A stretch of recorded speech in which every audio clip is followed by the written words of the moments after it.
The brass key turned with a dry metallic snap that sounded like a bone breaking in the silence of the shop.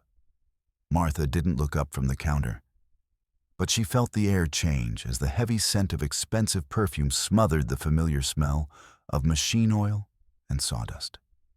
Outside, the rhythmic thud of steel stakes being driven into the dirt vibrated through the floorboards, rattling the vintage saws on the walls like teeth. When she finally raised her eyes, she wasn't looking at a stranger, but at a childhood friend holding a folder of stolen secrets and a digital pen that felt more like a loaded gun. A fluorescent orange line now divided the porch, cutting through the wood like a surgical incision. Beyond the glass, men in neon vests were cordoning off the building with yellow tape, while a heavy truck idled at the curb, its exhaust clouding the window in a gray shroud. Martha's hand clamped onto the edge of the oak counter, her knuckles turning white as she stared at the legal notice on the screen before her. One signature would erase a century of history. One refusal would start a war. As the first crack appeared in the plaster ceiling from the vibrations outside, Martha realized the person she trusted most had already begun to pull the trigger. Martha Caldwell gripped the heavy brass key, its edges worn smooth by decades of friction. The mechanism inside the lock resisted for a heartbeat before yielding with a dry, metallic click that echoed through the quiet of Blackwood Creek's main street. As the door swung inward, the morning light pierced the grime of the front windows, illuminating a billion dancing dust motes. The sun acted as a spotlight, exposing the creeping orange rot of rust on the vintage saws and hand planes hanging from the pegboards. Martha reached for a propped-up tin of polish and a rag saturated with oil. The sharp, nose-stinging scent of kerosene filled her lungs, a familiar perfume that signaled the start of another day of holding back the inevitable. She rubbed the coarse fabric against a steel blade, leaning her weight into the task. Slowly, the stubborn layer of corrosion peeled away, revealing the cold, honest shine of clean metal beneath. Every stroke followed a rhythm perfected over 30 years. Black, oily residue stained the deep creases of her palms, while a fine mist of metal scale hung in the stagnant air. In the corner, the ancient cast-iron stove let out an initial, tentative pop, its belly beginning to warm the chill that had settled into the shop's bones overnight. The bell above the door gave a lethargic jingle, a thin sound that barely cut through the stillness. An old man in a frayed work jacket shuffled in, his boots scuffing the uneven floorboards as he spent an eternity debating over a single pound of common nails. Martha counted out the copper pennies he offered, her gaze drifting past his weathered face to the hollow spaces on the shelves. Where heavy coils of copper cable and crates of blasting dynamite once sat, there was now only shadows and dust. Her mind's eye conjured the ghosts of Blackwood Creek's glory days. The rhythmic thunder of ore wagons, the boisterous shouts of miners emerging from the earth to settle their tabs, and the constant musical clinking of coins filling the till to its brim. Now, the only sound outside the glass was the wind whistling through the valley, chasing debris down a street that had forgotten the meaning of a crowd. Martha ran her hand over the oak counter, polished to a mirror finish by a million sliding packages and leaning elbows. She felt every gouge and dent left by the heavy tools of men long gone. The silence of the store pressed against her eardrums like a physical weight, a constant reminder of how deeply the town had fallen into its final sleep. The sudden screech of the door hinges jerked Martha from her reverie. Josie Wilson stood on the threshold, clad in a tailored wool coat that looked absurdly out of place against the backdrop of Blackwood Creek's crumbling brickwork. A genuine smile broke across Martha's face, a rare softening of her hard features. She hurriedly wiped her blackened hands on her apron, stepping out from behind the counter to pull her childhood friend into an embrace. The faint, sophisticated aroma of expensive perfume hit her, instantly overpowering the comforting stench of machine oil. Martha already had her hand on the handle of the kettle, her mind racing with the prospect of a long afternoon spent trading stories of old neighbors and shared secrets. Josie offered a tight, practiced smile in return, but her fingers remained white-knuckled around the handle of a sleek leather portfolio. Martha remained oblivious to the way Josie's eyes darted away, intentionally avoiding the framed family photographs that lined the walls, sepia-toned images of the Caldwell men who had built this place from the dirt up. Josie stepped toward the counter, placing a thick stack of papers on the wood. The documents bore a crisp, embossed logo that Martha didn't recognize, and Josie's voice lacked its usual warmth, sounding instead like a recording played at a low volume. Martha's brow furrowed as she squinted at the dense blocks of text. Legal jargon and bold headers dominated the pages, with the name Omni Group appearing in almost every paragraph. Josie's manicured finger pointed to a specific clause regarding property rights, her tone clinical as she explained that the very dirt beneath the shop's foundation no longer belonged to the Caldwell estate. A sudden, biting cold surged in Martha's chest. The letters on the page began to swim and blur into illegible streaks. Josie spoke of cadastral errors, title transfers, and eminent domain, but the words were merely white noise against the roar of blood in Martha's ears. Martha's hand slid off the counter, dropping limply to her sides. She stood paralyzed, while Josie continued to recite the points of a contract that effectively erased Martha's entire existence. The door didn't just open, it was shoved, hitting the interior wall with a thud that shook the windows. Two men in charcoal gray suits followed Josie inside, their movements synchronized and predatory. One of the Omni Group representatives stepped forward, sliding a tablet across the counter. On the screen was a formal notice demanding the premises be vacated within 48 hours. Martha looked from the polished, expensive shoes of the visitors to their faces, blank, professional masks that offered no more empathy than a stone wall. The second man didn't even acknowledge Martha's presence. He pulled a metal tape measure from his belt and began snapping it against the doorframe, recording dimensions for a future that didn't include her. Josie stood a few paces back, arms crossed over her chest, staring out the front window at the empty street. Martha picked up the physical paper accompanying the tablet, her fingers trembling so violently the pages rattled. At the bottom, a bright red seal from the mayor's office stared back at her, a betrayal stamped in ink. Martha shoved past the men, swinging the front door wide and stepping out onto the porch. The sun was blinding, and the air was thick with the rhythmic, jarring sound of metal striking stone. Directly in front of the store's entrance, two laborers in neon orange vests were hammering steel stakes into the sun-baked earth. Between the stakes, they stretched a length of vibrant yellow tape, a plastic border that felt like a barbed wire fence. A heavy truck bearing the Omni Group insignia idled at the curb, its exhaust belching a cloud of acrid gray smoke that settled in Martha's throat. A spray can hissed as one of the workers marked the old wooden steps with bright neon paint, a surgical line cutting the shop off from the rest of the world. Martha's hand clamped onto the porch railing, her knuckles turning white as she watched the familiar landscape of her life transform into a cordoned-off construction zone.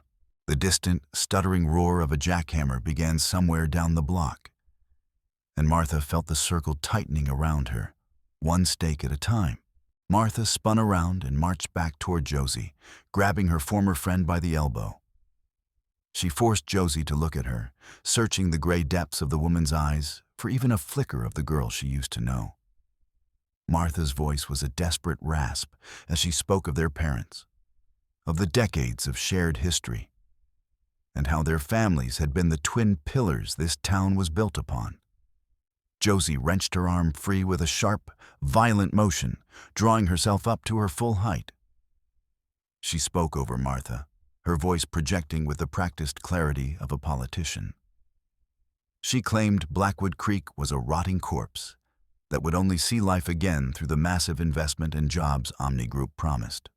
Josie rattled off statistics about tax bases and infrastructure, her words painting progress as a god that required a sacrifice. Martha realized she wasn't talking to a friend.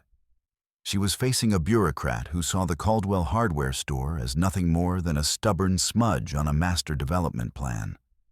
Josie's voice turned to cold steel as she advised Martha to take the relocation settlement and avoid making a scene in the face of the inevitable. The words Martha intended to say died in her throat. Her eyes locked onto the folder Josie held, a tattered, yellowed accordion file with a specific ink stain on the corner. Martha would recognize it anywhere. It was her grandfather's private archive, a collection of original town surveys and land grants that had been kept in the municipal vault for safekeeping under Josie's direct supervision. The realization hit Martha like a physical blow to the stomach. Josie hadn't just facilitated the deal. She had gone digging through the Caldwell family's private history to find the legal loopholes and unrecorded deeds that would allow the corporation to seize the land. Martha saw the small, meticulous notes in the margins of the old maps, Josie's neat, slanted handwriting. The betrayal was absolute. Every platitude Josie had uttered about saving the town was a shroud draped over a calculated theft. Josie noticed the direction of Martha's gaze and instinctively pulled the file closer to her chest. But the guilty flinch in her eyes told Martha everything she needed to know. The Omni Group lawyer stepped into the space between the two women, thrusting the tablet back toward Martha's face. He held a cheap plastic ballpoint pen out like a weapon, his voice a monotonous drone. He demanded that Martha sign the document immediately, claiming it was a mere formality to confirm she had been served. Martha felt Josie's expectant stare, a silent plea for her to just give up and end the discomfort. The tip of the pen hovered just millimeters above the X on the digital screen. The lawyer began to list the escalating legal penalties for non-compliance, his words sounding like a funeral dirge. Martha stared at the empty signature line, and for a second, she saw the faces of the men who had stood behind this counter before her. They hadn't traded in paper. They had traded in iron and sweat. The air in the cramped shop grew thick with the smell of the lawyer's cologne and the metallic scent of the ink. It felt like the walls were closing in, the weight of the corporation pressing down on her shoulders. Martha's hand didn't take the pen. Instead, she swung her arm in a wide arc, slapping the tablet out of the lawyer's hand.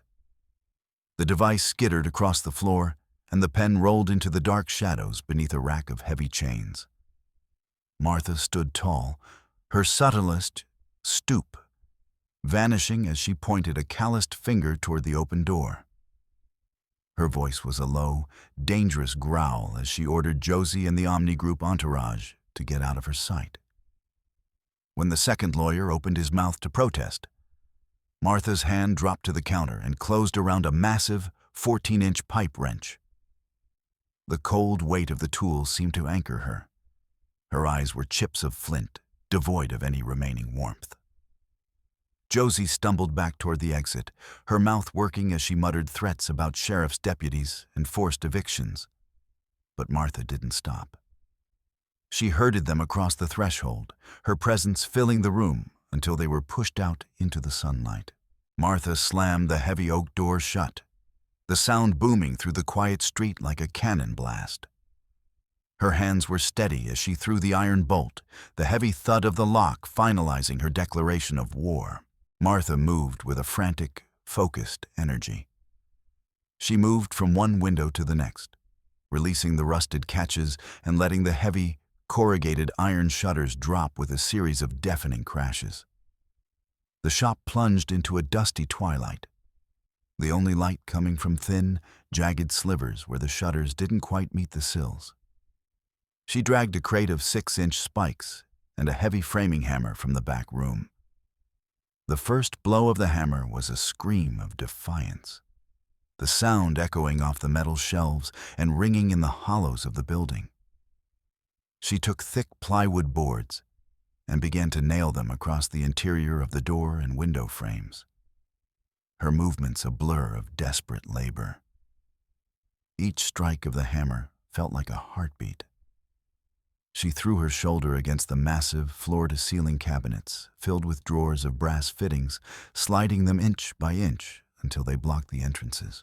Sweat poured down her face, stinging her eyes and mixing with the grime on her skin. But she didn't slow down.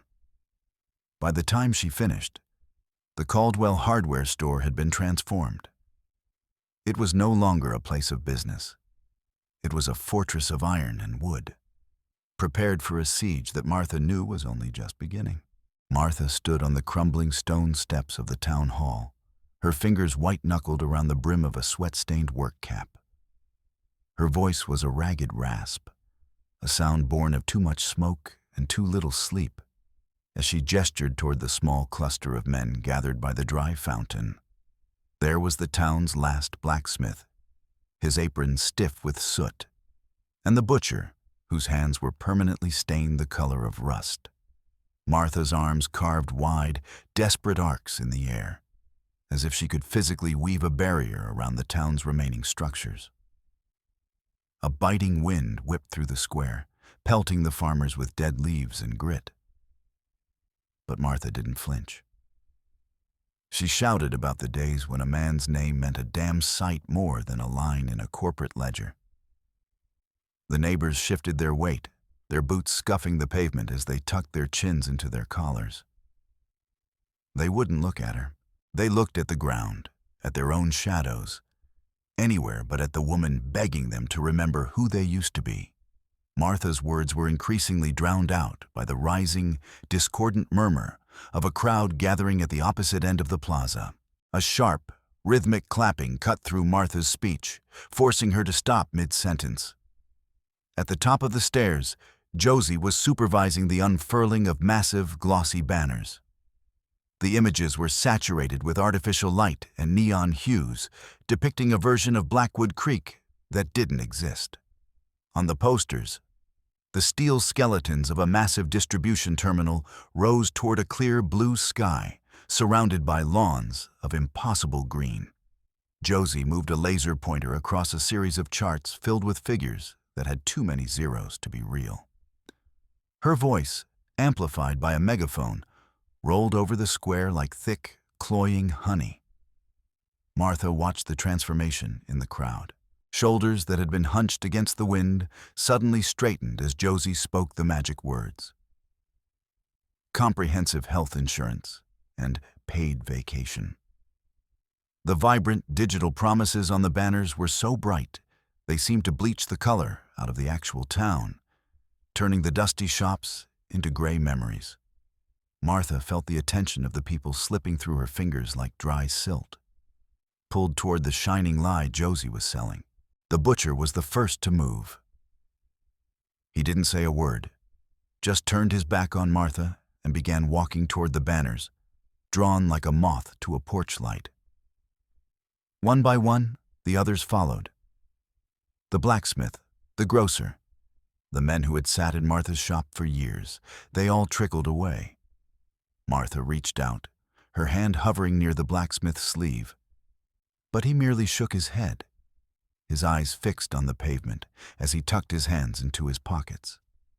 Within minutes, the square was a graveyard of discarded flyers and candy wrappers. The silence that rushed in was deafening, broken only by the distant, tinny sound of laughter coming from Josie's makeshift headquarters. Martha stood alone on the vast expanse of the cobblestones. She didn't move as the long, jagged shadow of the town hall began to creep across her boots and up her legs, slowly swallowing her in the shade of the very building that was orchestrating her ruin. The sound of shattering glass was like a physical blow, a violent intrusion into the stuffy silence of the barricaded shop. Martha bolted upright from the narrow cot in the back room, her lungs burning with the smell of old dust and pulverized stone.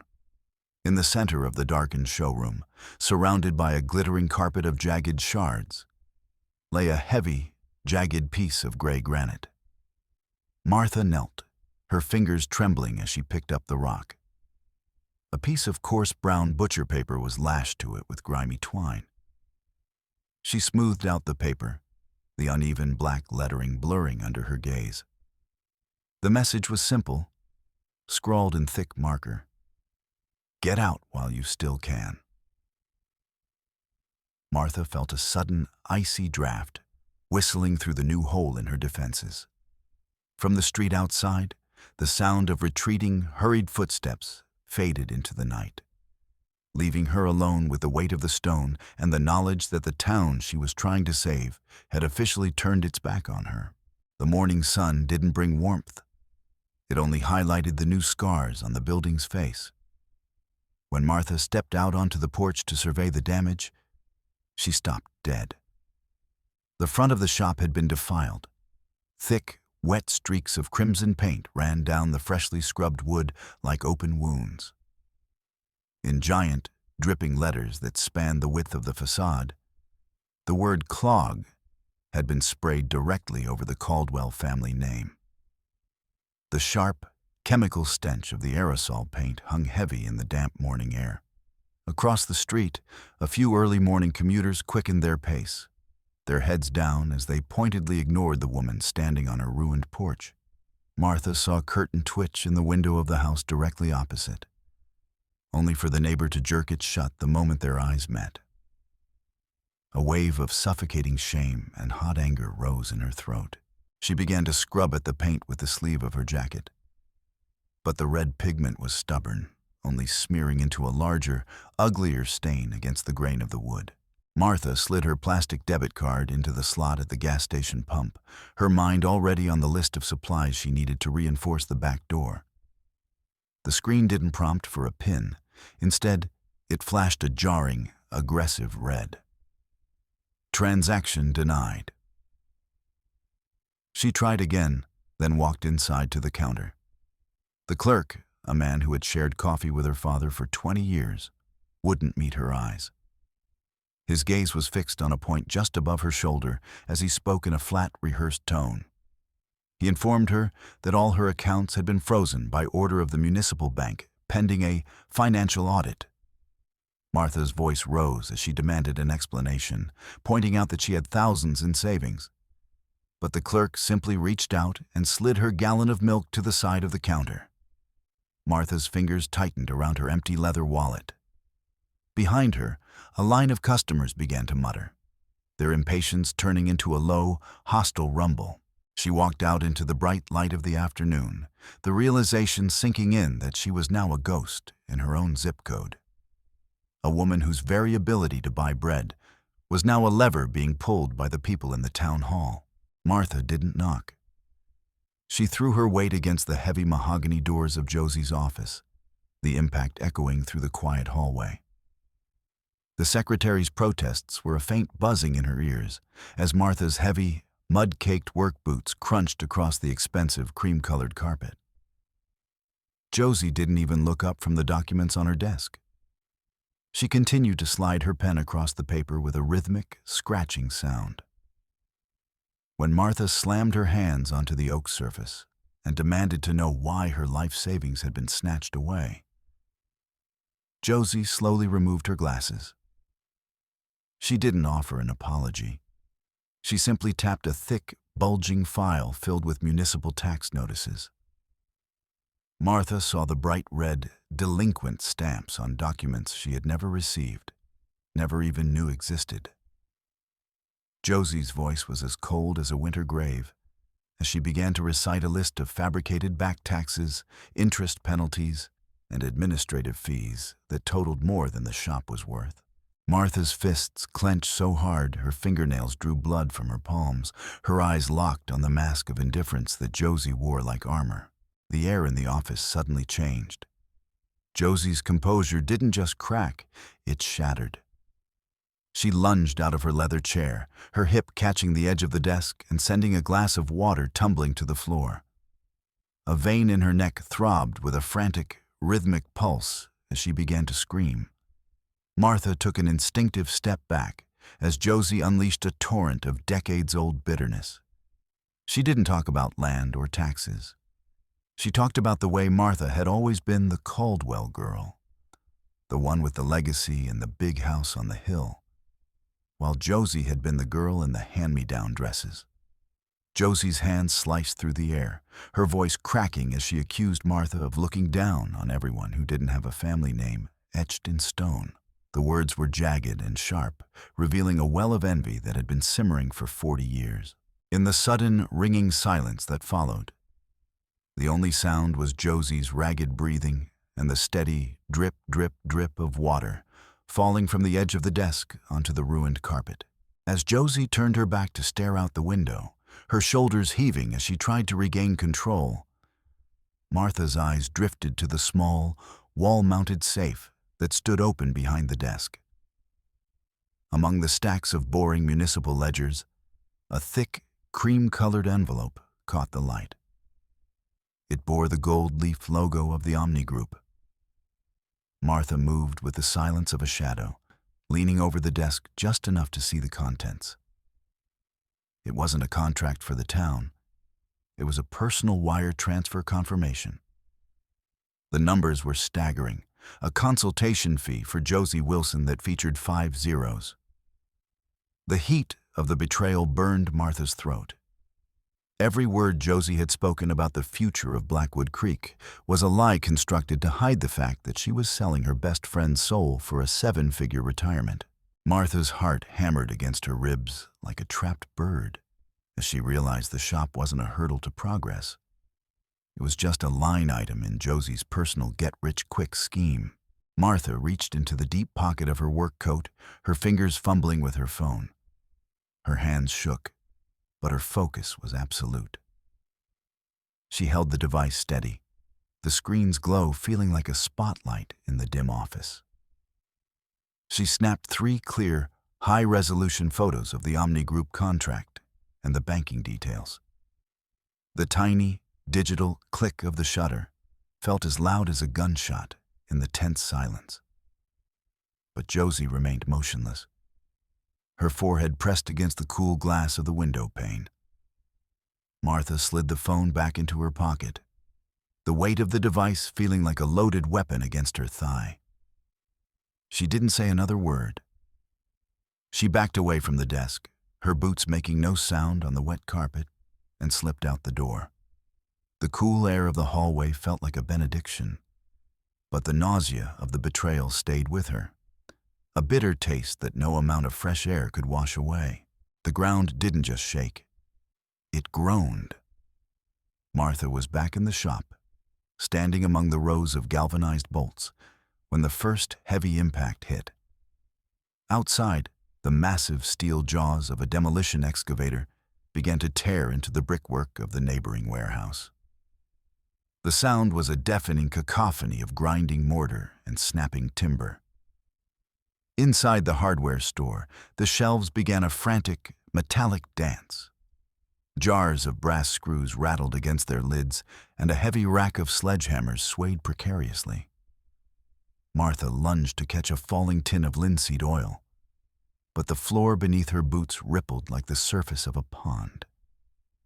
A massive cloud of gray, choking dust billowed up from the street, coating the front windows and plunging the showroom into a premature, sickly twilight.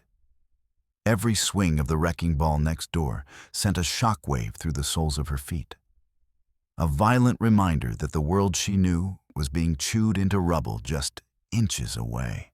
Martha's gaze was pulled upward to the high ceiling, and her heart skipped a beat. Directly above the antique pendulum clock, a jagged black line appeared in the plaster. It didn't emerge slowly. It raced across the ceiling like a lightning bolt. A shower of white dust and ancient horsehair insulation rained down on the counter, coating the ledger in a fine, chalky powder. The sound of the building's framing being pushed to its limit was a series of sharp, wooden cracks that cut through the external roar of the machinery. Martha watched, paralyzed, as the crack widened, exposing the dark, hollow space of the attic above. The very bones of the Caldwell hardware store were snapping under the pressure of the progress happening outside. The low-frequency thrum of the excavators outside seemed to vibrate in Martha's very marrow. Then, a sound like a cannon blast erupted from beneath the floorboards. The heavy oak planks in the center of the showroom didn't just splinter. They exploded upward in a spray of jagged wood.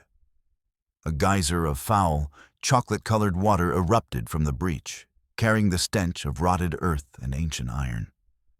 The pressurized stream hit the ceiling with a wet thud, raining down a curtain of filth over the displays of precision tools.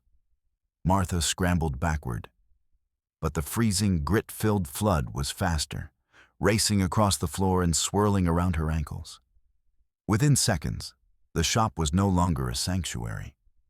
It was a basin for a ruptured main, the water carrying away decades of meticulously organized stock in a chaotic swirl of debris. Martha didn't think. She moved. She threw herself toward the cellar door, her boots skidding on the slime-covered floor. As she descended the narrow wooden stairs, the air turned thick with the smell of wet paper and stagnant mud. The water in the basement was already waist-deep, a dark, opaque mirror that hid the treacherous floor beneath. She saw the lower shelves of the archival rack, the heart of the Caldwell family history, submerged in the rising tide. The heavy leather bindings of her grandfather's ledgers were bloated and slick, the ink of a century's worth of records beginning to bleed into the murky water. She waded deeper, the icy chill of the flood turning her legs into leaden stumps. Her breath came in ragged, panicked gasps as she reached for the topmost boxes, her fingers clawing at the water-damaged cardboard. A long, agonizing groan echoed through the basement as the main support of the wooden shelving unit buckled. The water had softened the old timber until it could no longer hold the weight of the past. Martha lunged forward, her arms outstretched, just as the rack began its slow-motion tilt into the dark water. She felt the rough edges of the final 2 ledger boxes scrap against her palms. She gripped them with a strength born of pure desperation, pulling them toward her chest and stumbling backward. The shelf collapsed into the flood with a massive splash, sending a wall of freezing water over her head. Martha stood shivering in the dark, the taste of rust and lime in her mouth, clutching the sodden remains of her family's legacy while the basement lights flickered and died, plunging her into a cold, watery tomb. Martha hauled herself up through the trap door, her sodden clothes dripping a trail of silt across the ruined showroom. Outside the boarded windows, the world had turned into a strobe light of aggressive blues and reds. The rhythmic flash of police cruisers sliced through the gaps in the shutters, illuminating the floating debris in the shop with a sickening, artificial glow.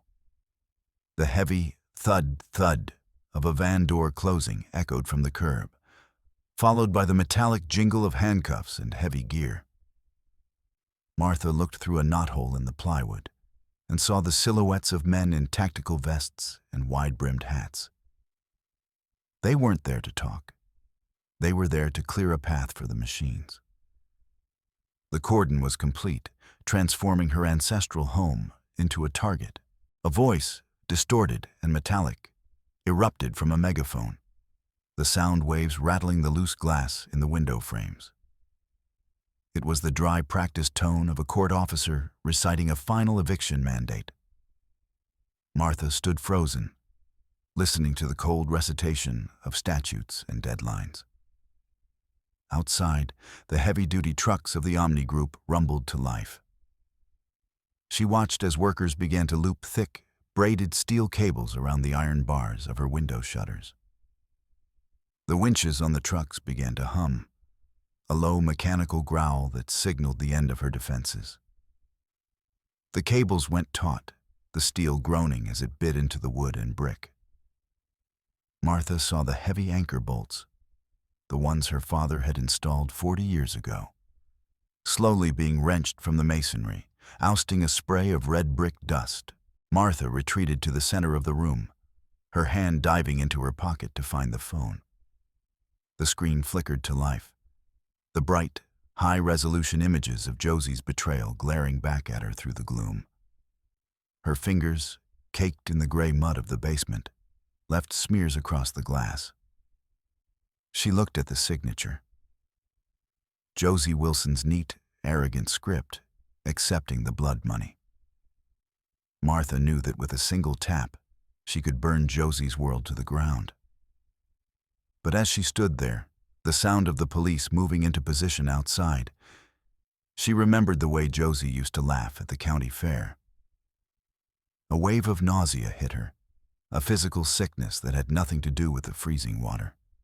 The weight of the leverage felt like a stone around her neck, pulling her down even as the walls of her shop began to scream under the tension of the cables. A sudden, violent boom shook the front door, the sound of a tactical ram hitting the oak. Martha saw the massive horizontal brace jump in its sockets, a long, jagged crack appearing down the center of the wood. A cloud of fine, white dust shook loose from the ceiling rafters, coating everything in a shroud of gray. With every subsequent strike, the door groaned louder, the heavy hinges beginning to twist and groan. The wallpaper, a faded pattern of ivy from her mother's time, began to peel away in long, wet strips as the walls themselves buckled under the impact. Martha felt the vibration in her teeth, the physical sensation of her sanctuary being disassembled by force. The building was no longer a house. It was a dying animal, whimpering as its ribs were broken one by one. Martha didn't wait for the door to give. She threw on her heavy, oil-stained parka and slipped through the narrow gap of the rear service entrance just as the front door finally splintered into 1,000 pieces. The cold night air of the alleyway hit her like a slap, smelling of wet asphalt and the ozone of the construction site. She clutched the waterproof bag containing the salvaged ledgers to her side, her boots splashing through the oily puddles as she hugged the shadows of the brick walls. Behind her, the shouts of the officers and the heavy, rhythmic thud of boots on the flooded floorboards filled the air. She ran with her head down, her heart a frantic drum in her ears, navigating the maze of dumpsters and discarded crates until the sounds of the raid were muffled by the wind. The trek across the town's outskirts was a nightmare of mud and shadows. Martha skirted the edge of the construction zone, the towering silhouettes of the Omni Group cranes looking like prehistoric monsters against the dark sky. Ahead, the brick bulk of the Blackwood Creek Elementary School rose up, its windows glowing with an intense, artificial light that spilled out onto the dead grass of the playground. She saw the fleet of black, armored SUVs parked near the main entrance, their engines idling with a low, predatory hum. Men in earpieces and dark suits paced the perimeter, their flashlights cutting through the gloom. Martha pressed her back against the rough brick of the gymnasium, her breath coming in short, white bursts. She waited for the security patrol to turn the corner before she sprinted toward the side entrance, her fingers numb with the biting cold of the night. Martha shoved the heavy double doors of the auditorium open, and a wall of heat and noise hit her. The space was packed, the air thick with the smell of damp wool and old wood. Josie was at the podium, her voice cut off mid-sentence as the sudden intrusion drew every eye in the room. Martha stood in the doorway, a specter of mud and desperation, her clothes soaked and her eyes wild. A low, discordant murmur rose from the crowd, a mix of confusion and simmering hostility. The farmers and miners who had once been her friends now looked at her with the eyes of hungry men who saw her as the only thing standing between them and a paycheck. A few men in the back rows stood up, their faces twisted in anger, their shouts of "Get her out!" beginning to coalesce into a unified roar. Josie's face went pale, a flicker of genuine terror crossing her features before she masked it with a look of practiced authority. She leaned into the microphone, the feedback letting out a sharp, piercing shriek that made the crowd wince. Her voice was a cold, amplified blade as she pointed a finger at Martha, labeling her a disturbed trespasser and an enemy of the town's future. Two large men in black security uniforms detached themselves from the side aisles, their faces grim as they moved toward Martha. Martha saw the way Josie's chin tilted up, the look of a woman who thought she had already won. The crowd's roar grew louder, a wave of collective rage that seemed ready to crash over Martha as the guards reached out to grab her by the shoulders. Martha didn't shrink away. She wrenched her arm free from the guard's grip and hoisted the bloated, water-stained ledger above her head like a holy relic. With her other hand, she thrust her phone forward, the screen glowing with the maximum brightness of the incriminating photos. She marched toward the stage, her boots leaving a trail of basement mud on the polished floor. She didn't look at the guards. She looked at the people in the seats. Her thumb hovered over the Send to All button on the town's public forum app. Josie's hands clamped onto the edges of the podium so hard the wood creaked. The auditorium plunged into a sudden, suffocating silence. The only sound was the heavy, wet rasp of Martha's breathing and the rhythmic click-click-click of the wall clock, marking the seconds before the truth became public. Martha stepped up to the microphone, her presence commanding a silence so profound that the rustle of a single jacket sounded like a landslide. She didn't start with accusations. Instead, she spoke of the first iron spike her great-grandfather had driven into the frozen Blackwood Creek soil, and the way the town used to smell of wood smoke and hope rather than diesel and desperation. Her voice carried a vibration that seemed to reach into the marrow of the people sitting in the folding chairs. She spoke of the shared history that lived in the floorboards of her shop and the foundations of their homes.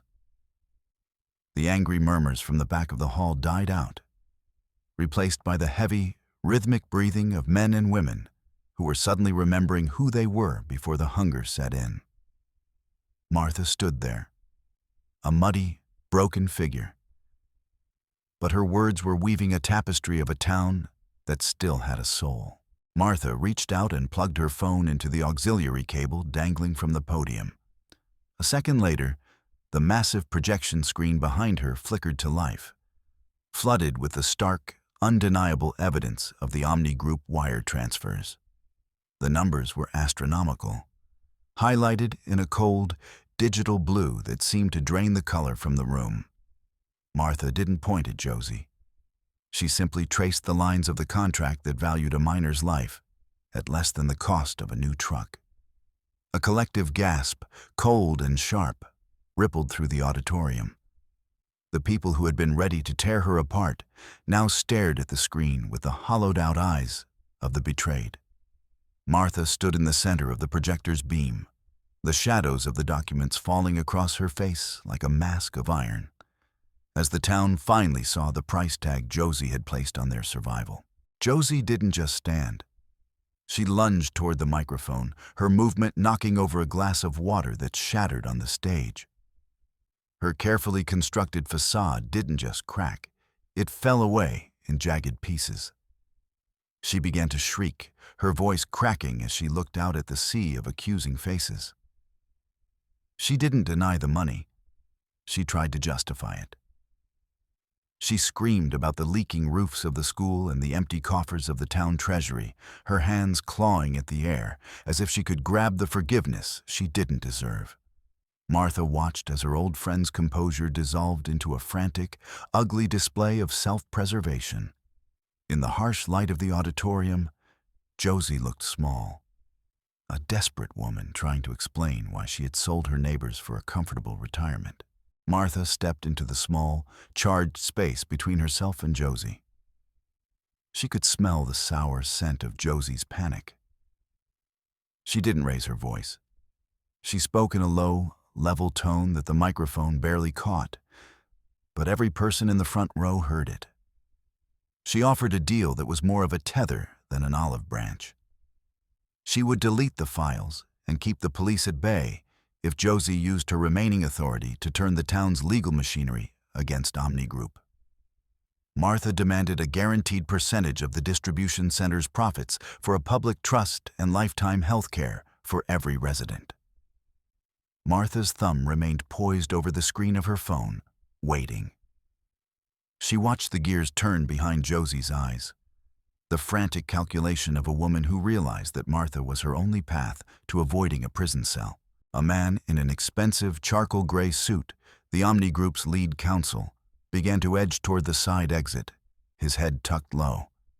Martha didn't have to say a word.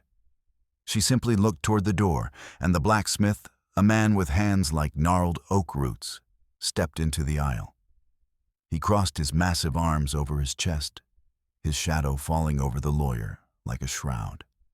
One by one, other men and women stood up, forming a solid, unmoving wall of denim and flannel. The lawyer stopped, his face turning a sickly shade of ash as he realized he was trapped in a room full of people who had just realized they were being cheated. The air in the hall grew thick with the scent of old grease and newfound resolve. The silence of the crowd, more terrifying than any shout. Under the unwavering glare of 100 smartphone cameras, Josie reached for a pen. Her hand shook so violently that the first few strokes were nothing but jagged scratches. She signed the municipal order on the official town letterhead, her movements jerky and desperate. Martha watched as the ink dried on the document that established the Blackwood Creek Community Trust, a legally binding shield against the corporation's greed. The sound of the pen scratching against the paper was the only noise in the room, more significant than any of the machinery currently tearing at the town's edges. Josie threw the pen down as if it were a burning coal and turned away. Her shoulders slumped in total defeat. Martha picked up the paper, the warmth of Josie's hand still clinging to the fiber, and felt the final, frayed cord of their friendship snap. The Omni Group representative held out a final, legal release for the hardware store property. Martha took the pen without hesitation. She didn't look at the text.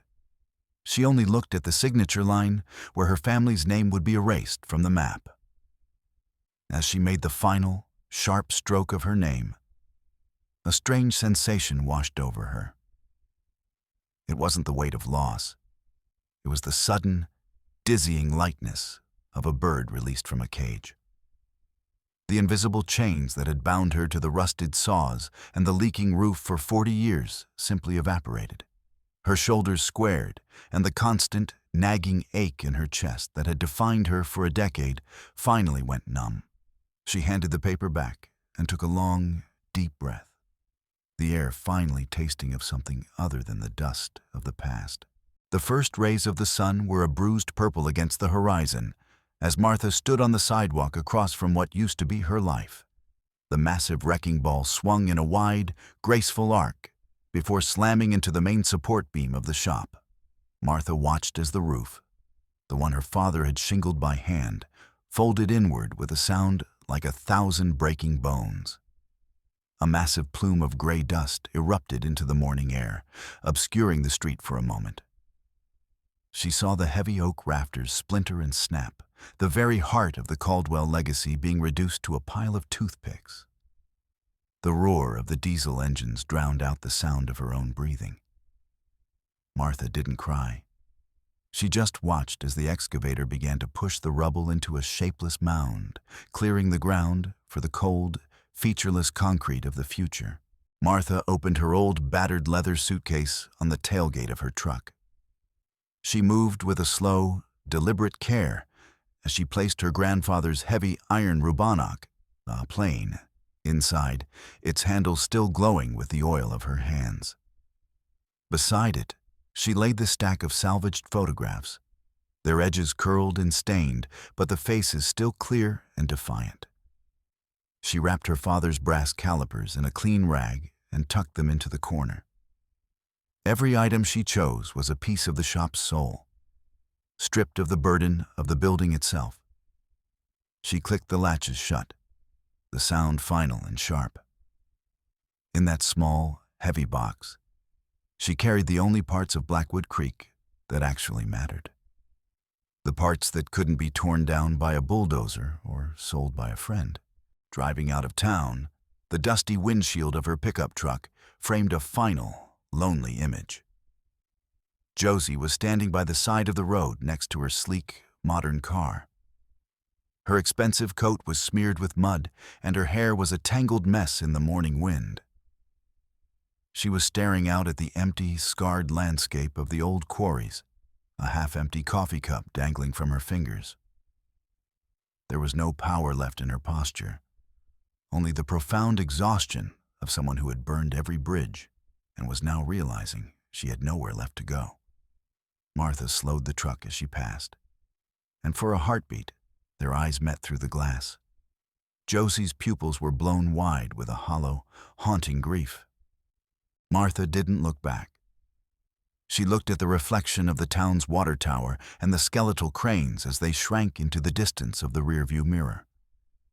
The image of Josie faded into the golden haze of the rising dust until the entire town was nothing more than a memory in a cloud of grit.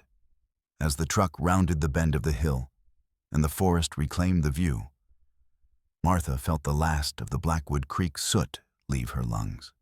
She pressed her foot down on the accelerator, the engine's roar a steady, forward-looking song. The road ahead was open and unknown, but for the first time in her life, Martha Caldwell was traveling light.